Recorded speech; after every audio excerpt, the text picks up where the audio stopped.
الشيطان الرجيم. بسم الله الرحمن الرحيم. الذين إذا أصابتهم مصيبة قالوا إنا لله وإنا إليه راجعون أولئك عليهم صلوات من ربهم ورحمة وأولئك هم المهتدون. صدق الله العلي العظيم. وہ لوگ جب انہیں کوئی مصیبت پہنچتی ہے تو وہ کہتے ہیں بے شک ہم اللہ ہی کے لیے ہیں اور بے شک ہم اللہ ہی کی طرف پلٹنے والے ہیں. یہی لوگ ہیں ان کے اوپر ان کے رب کی طرف سے عنایتیں ہیں اور رحمت ہے، اور یہی لوگ راہ یاب ہیں، ہدایت پانے والے ہیں. یہ سورہ بقرہ کی 156 اور 157 آیات ہیں جو میں نے ابھی آپ کے سامنے تلاوت کی ہے اور جس کا ترجمہ پیش کیا ہے. اس میں مومنین کے حوالے سے یہ بات کہی جا رہی ہے کہ انہیں جب کوئی مصیبت پہنچتی ہے تو ان کا طرز عمل کیا ہوتا ہے. ہمیں اور آپ کو کوئی مصیبت پہنچتی ہے تو ہمارا طرز عمل کیا ہوتا ہے؟ ہم پریشان ہوتے ہیں، روتے دھوتے ہیں، واویلا کرتے ہیں اور کبھی شکوہ شکایت تک کی بھی نوبت آ جاتی ہے. لیکن مومن یہ سب نہیں کرتا. مومن کیا کرتا ہے؟ صرف اظہار کرتا ہے اس کا انا للہ و انا الیہ راجعون، یہ جملہ کہتا ہے. لیکن ہم اور آپ اس جملے کا مفہوم نہیں سمجھتے، اس لیے ہم تو یہی سمجھتے ہیں کہ ایک دعا ہے جو کہی گئی کہ پڑھنا چاہیے اور ہم پڑھتے ہیں. لیکن اس دعا کی حقیقت کیا ہے، اس دعا کی معنویت کیا ہے، وہ ہمارے ذہنوں میں نہیں ہوتی. ضرورت اس بات کی ہے کہ ہم اس کو سمجھیں. اگر ہم اس کو سمجھیں گے تو خود ہم کو بھی اس کا فائدہ ہوگا. سب سے پہلا جو جملہ ہے وہ ہے انا للہ، بے شک ہم اللہ کے لیے ہیں. کیا مطلب ہے اس کا؟ یعنی میرا وجود جو ہے وہ اللہ کے لیے مخصوص ہے، اس کی ملکیت ہے. اس نے زندگی دی تو ہم زندہ ہیں، اس نے پیدا کیا تو ہم مخلوق کی شکل میں زندگی گزار رہے ہیں. اگر وہ نہ پیدا کرتا، زندگی نہ دیتا تو ہمارے اپنے اختیار سے تو ہمیں زندگی ملی نہیں ہے. تو اب یہ ساری چیزیں جو اللہ کے لیے ہیں، چاہے ہم کہیں اللہ کے اختیار سے ہیں یا اللہ کی امانت ہیں، انہی میں سے کسی چیز کی وجہ سے اگر کوئی تکلیف ہوتی ہے، تکلیف ہونے کا مطلب یہ ہے کہ اگر جان چلی گئی، چاہے ہماری جان گئی یا ہمارے کسی قریبی کی جان گئی، بیوی کی گئی، بیٹے کی گئی، باپ کی گئی، کسی کی بھی گئی، یا ہمارے پاس اور کوئی چیز ہے، مال ہے، مال چوری ہو گیا، ضائع ہو گیا، برباد ہو گیا، جل گیا، کچھ بھی ہو گیا، یا اسی طرح کی کوئی اور چیز ہے، غلہ ہے یا اور دوسری چیز ہے، کچھ بھی ضائع ہو، تو اگر اس کے بارے میں ہمارا یہ تصور ہے کہ یہ سب تو اللہ کی دی ہوئی امانت ہے یا اللہ کی ملکیت ہے، اس نے دیا، اس نے لے لیا، تو اس میں میرا کیا؟ تو غم ہلکا ہوگا.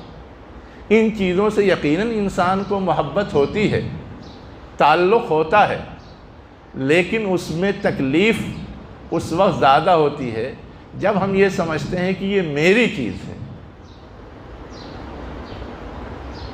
اگر ہم یہ سمجھیں کہ یہ اللہ کی چیز ہے تو ہمیں اور آپ کو تکلیف کی شرح میں کمی محسوس ہوگی، اس کے اوسط میں گراوٹ محسوس ہوگی۔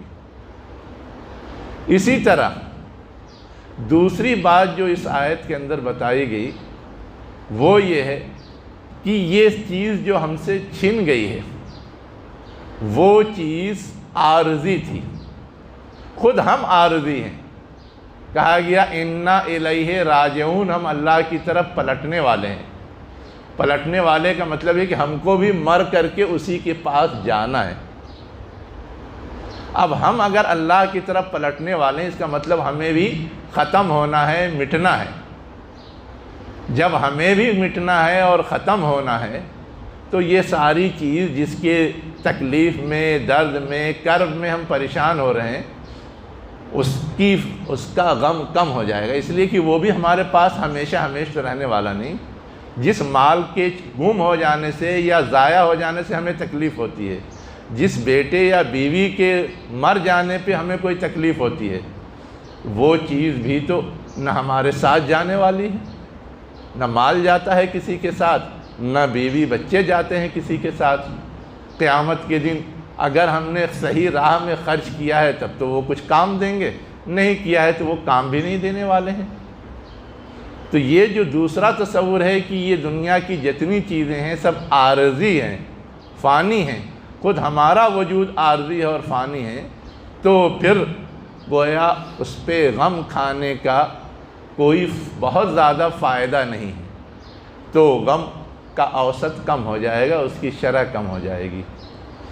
تیسری چیز جو بتائی گئی ہے وہ یہ بتائی گئی ہے کہ اگر ہم غم کم کھاتے ہیں، اس بات کا اظہار کرتے ہیں کہ ہم اللہ کے لیے ہیں، اللہ کی طرف پلٹ کے جانے والے ہیں، تو اللہ اس صورت میں بہترین بدلہ دیتا ہے، جس کو اگلی آیت میں کہا گیا اولئک علیہم صلوات و رحمہ۔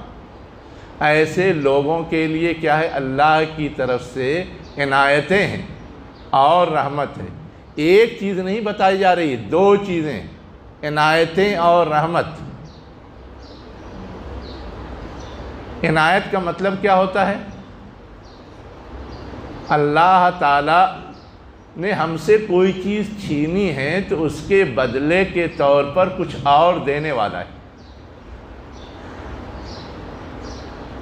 اگر کچھ اور دینے والا ہے تو کیا دینے والا ہے؟ ہم کو اگر کوئی تکلیف ہوتی ہے تو اللہ کی طرف سے تو اعلان ہے کہ تمہارے گناہ جھڑتے ہیں، بدلہ تو ملا نا۔ ہم کو اگر کوئی مصیبت آتی ہے تو اللہ کی طرف سے یہ اعلان ہے کہ کل قیامت کے دن اس مصیبت کے بدلے اللہ اجر دے گا۔ تو یہ ہے وہ پہلی چیز جو اللہ دیتا ہے۔ لیکن ہم کو جتنی تکلیف پہنچی ہے اللہ اتنا ہی نہیں دیتا، اتنا ہی انعام نہیں دے گا۔ اللہ کے خزانے میں بہت ہے، اللہ جتنی تکلیف، جتنی مصیبت ہمیں اور آپ کو لاحق ہوئی ہے اس سے زیادہ دینے والا ہے، اور جو زیادہ دینے والا ہے اسی کو کہا گیا رحمت۔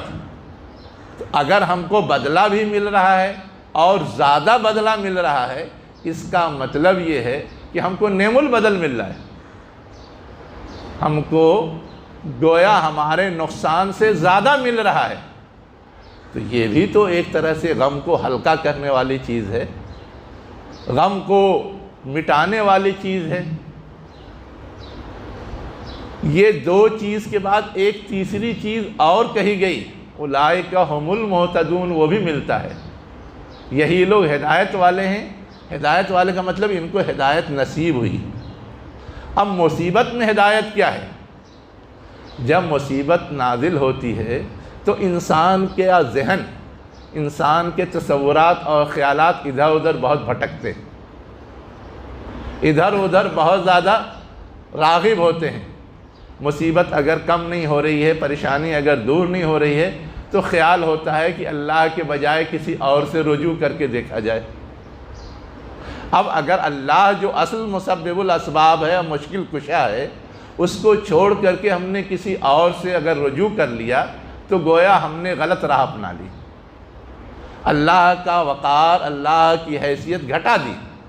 لیکن اس صورت میں بھی اگر ہم اللہ ہی سے رجوع کرتے رہے اور اللہ ہی سے کیا کہتے ہیں مانگا، تو گویا ہم ابھی صحیح راستے پر اور صحیح ٹریک پہ چل رہے ہیں۔ تو انا للہ و انا الیہ راجعون پڑھنے کا مطلب یہ ہے کہ ہم غلط رخ پہ نہیں جا رہے، ہم اللہ ہی سے رجوع کر رہے ہیں، اللہ ہی سے اس کا بدل مانگ رہے ہیں، اور اللہ سے اگر ہم نے رجوع کیا اور بدل مانگا تو گویا ہم راہیاب ہیں، گویا ہم صحیح راستے پر ہیں۔ اسی لیے احادیث کے اندر یہ آتا ہے کہ اللہ کے رسول صلی اللہ علیہ وسلم نے یہ سکھایا کہ جب اس طرح کا کوئی موقع ہو تو ایک مخصوص دعا پڑھو، اللہم اجرنی فی مصیبتی واخلف لی خیرا منہا، یعنی اس کا بہترین بدل دے اور اس مصیبت سے نجات دے۔ یہ دعا پڑھنی چاہیے۔ اگر کوئی ایسی دعا کرتا ہے تو یقیناً اللہ اس کو بہترین بدل دیتا ہے۔ تو یہ جو سکھایا کہ یہ دعا کرنی چاہیے، اس دعا کی ایک بہت ہی موٹی مثال ہے جو حضور کی سیرت میں ملتی ہے۔ آپ کی ایک بیوی کا نام ام سلمہ رضی اللہ عنہا ہے۔ ان کی پہلی شادی ابو سلمہ رضی اللہ عنہ سے تھی۔ انہوں نے ایک موقع سے گھر پہ آ کے بتایا کہ آج اللہ کے رسول نے مجھے ایسی بات بتائی ہے کہ اس سے مجھے بہت خوشی ہے۔ اور وہ بات کیا تھی؟ یہی دعا بتائی تھی، یہی دعا سکھائی تھی۔ ام سلمہ رضی اللہ عنہا کا کہنا ہے کہ میں نے یہ دعا یاد کر لی، اور جب ابو سلمہ کا انتقال ہوا تو میں نے اللہ کے حضور یہی دعا مانگی۔ جب میری عدت گزر گئی تو اللہ کے رسول نے نکاح کی پیشکش کی۔ اب ظاہر ہے ابو سلمہ کے مقابلے میں حضور بحیثیت شوہر نصیب ہو رہے ہیں، تو یہ تو بہترین بدل تھا۔ جب پیشکش کی تو ام سلمہ رضی اللہ عنہا نے کہا کہ میں بہت جذباتی خاتون ہوں، مجھے یہ ڈر ہے کہ میں کہیں آپ کے شان میں گستاخی نہ کر دوں اور میں عذاب کی مستحق نہ قرار پا جاؤں۔ اسی طرح میں عمر رسیدہ ہوں، لمبی عمر پائی ہے میں نے، بوڑھی ہوں، آپ کے پتہ نہیں خدمت کر سکوں یا نہیں کر سکوں، میرے بچے ہیں، اب مجھے اپنانے کا مطلب بچوں کے بوجھ کو بھی کچھ نہ کچھ آپ کو سہارنا پڑے گا۔ اللہ کے رسول نے کہا جہاں تک جذباتی ہونے کا تعلق ہے، اللہ تعالیٰ تم سے اس کا خامی کو دور کر دے گا۔ جہاں تک عمر رسیدہ ہونے کا تعلق ہے تو جیسے تم عمر رسیدہ ہو ویسے میں بھی عمر رسیدہ ہوں، اس لیے کہ یہ مدنی زندگی کی بات ہے۔ اور رہا یہ سوال کہ بچے جو تمہارے ہیں تو وہ بچے میرے ہوں گے، اور پھر آپ نے نکاح کر لیا۔ تو اللہ نے اس دعا کی وجہ سے کیا کیا؟ ام سلمہ کو ایک بہترین نعم البدل یا شوہر عطا کر دیا۔ یہ تو دنیا کا ثواب ہے۔ ایک دوسری حدیث کے اندر آتا ہے کہ ایک صحابی کے بچے کا انتقال ہو گیا، تو دوسرے صحابی ان کی تعزیت کے لیے کہا تو خوش ہو جاؤ، گئے تو کہا خوش ہو جاؤ، کہا یہ بھی کوئی خوشی کی بات ہے؟ تو اس صحابی نے کہا کہ میں نے رسول اللہ صلی اللہ علیہ وسلم کو یہ فرماتے ہوئے سنا ہے کہ اللہ تعالیٰ ملک الموت کو بلائے گا اور پوچھے گا کہ میرا فلاں بندہ تھا، اس کے جگر کے ٹکڑے کو تم نے چھین لیا، موت دے دی، مار دیا، اس پر اس بندے کا رد عمل کیا تھا؟ تو ملک الموت یہ خبر دیں گے کہ اس نے انا للہ و انا الیہ راجعون پڑھا۔ تو اللہ تعالیٰ فرمائے گا اچھا اس نے یہ پڑھا ہے، تو ایسا کرو جنت میں ایک مخصوص گھر بناؤ جو اسی کے لیے مخصوص ہوگا۔ جب وہ میرا بندہ آئے گا تو وہی اس کا ٹھکانہ ہوگا، اور اس کا نام بیت الحمد رکھو۔ بیت الحمد کا مطلب ایسا گھر جو تعریف کی بنیاد پر۔ اب انا للہ و انا الیہ راجعون ہم بولتے ہیں تو ہے کیا؟ ہم اللہ کے لیے ہیں، گویا اپنے آپ کو اللہ کے لیے مخصوص کر رہے ہیں، اللہ کا درجہ بڑھا رہے ہیں، اللہ کی حیثیت کو تسلیم کر رہے ہیں، اللہ کے بڑکپن کو تسلیم کر کے مسئلہ حل کرنے کے لیے اس کے سامنے جا رہے ہیں۔ یہ ہے اللہ کی حمد و تعریف۔ اللہ تعالیٰ بدلے میں جنت میں بھی بیت الحمد دینے والا ہے۔ یہ وہ بدلہ ہے جو ہم کو اور آپ کو ملنے والا ہے۔ اسے ملنے والا ہے جو مصیبت کو اللہ کے خاطر جھیل جائے۔ جہاں پہ یہ آیت آئی ہے وہاں پہ اس سے پہلے تذکرہ ہے بہت ساری چیزوں کا۔ کس چیز کا تذکرہ ہے؟ اللہ دشمنوں کے خوف میں تم کو آزمائے گا، اللہ تم کو مال کی کمی میں آزمائے گا، اللہ تعالیٰ تم کو غلے کی کمی میں آزمائے گا، اللہ تعالیٰ تم کو دوسری پیداوار میں پھلوں کی کمی میں آزمائے گا، وغیرہ وغیرہ۔ اس موقع پر طرز عمل کیا ہونا چاہیے؟ یہی ہونا چاہیے کہ ہم اللہ سے رجوع کریں۔ لیکن ہمارا اور آپ کا معاملہ یہ ہوتا ہے کہ ہم اور آپ اللہ سے رجوع نہیں کرتے، شکوے شکایت لے کے بیٹھ جاتے ہیں، ٹینشن لے کے پالتے ہیں۔ آج بہت سارے لوگوں کے پاس یہ مسائل ہیں، کسی کی کوئی چیز کھو جاتی ہے، گم ہو جاتی ہے، برباد ہو جاتی ہے، جاب نہیں ملتا یا معاشی تنگی ہے، تو ایسے ہی بات تو بہت ایک دوسرے سے ہوتی رہتی ہے، لیکن اللہ سے رجوع ہو یہ طرز عمل نہیں پایا جاتا۔ اگر یہ طرز عمل پایا جائے تو اللہ تعالیٰ ہم کو اور آپ کو ان مصیبتوں سے نجات دے سکتا ہے۔ اللہ کے رسول کا طرز عمل کیا تھا؟ ایک موقع سے آپ گھر میں تھے، چراغ بجھ گیا، اس وقت بھی آپ نے انا للہ و انا الیہ راجعون پڑھا۔ حضرت عائشہ رضی اللہ عنہ نے کہا یہ بھی کوئی انا للہ یا پڑھنے کی چیز ہے؟ کوئی مصیبت تو نہیں ہے، یہ چراغ گل ہو گیا۔ اللہ کے رسول نے کہا نہیں، ہر وہ چیز جس سے انسان کو بے چینی اور اضطراب ہو، کسی طرح کا درد محسوس ہو، وہ مصیبت ہے، اور اس مصیبت پر یہ دعا پڑھنی چاہیے۔ اللہ تعالیٰ اس مصیبت کو دور کر دیتا ہے اور اس کے بدلے ثواب دیتا ہے۔ دوسری روایت کے اندر ہے کہ اللہ کے رسول صلی اللہ علیہ وسلم کو کانٹا چبھ گیا، اس کی تکلیف سے آپ پریشان تھے اور بار بار انا للہ و انا الیہ راجعون پڑھے جا رہے تھے۔ ایک تیسری روایت میں یہ بھی ہے کہ جوتے کا تسمہ ٹوٹ گیا، اس پہ بھی اللہ کے رسول نے انا للہ و انا الیہ راجعون پڑھا۔ تو ہم اور آپ غور کریں، کوئی بھی مصیبت، کوئی بھی پریشانی، کوئی بھی مسئلہ درپیش ہوتا، فوراً اللہ سے رجوع کرنے کا احساس، خیال، جذبہ ابھرتا ہے ایک مومن کے اندر، جس کا نمونہ اللہ کے رسول صلی اللہ علیہ وسلم نے پیش کیا ہے۔ ہمارے اور آپ کے اندر بھی یہی چیز ہونی چاہیے۔ اگر یہ احساس ہوگا تو غم بہت ہلکا ہو جائے گا۔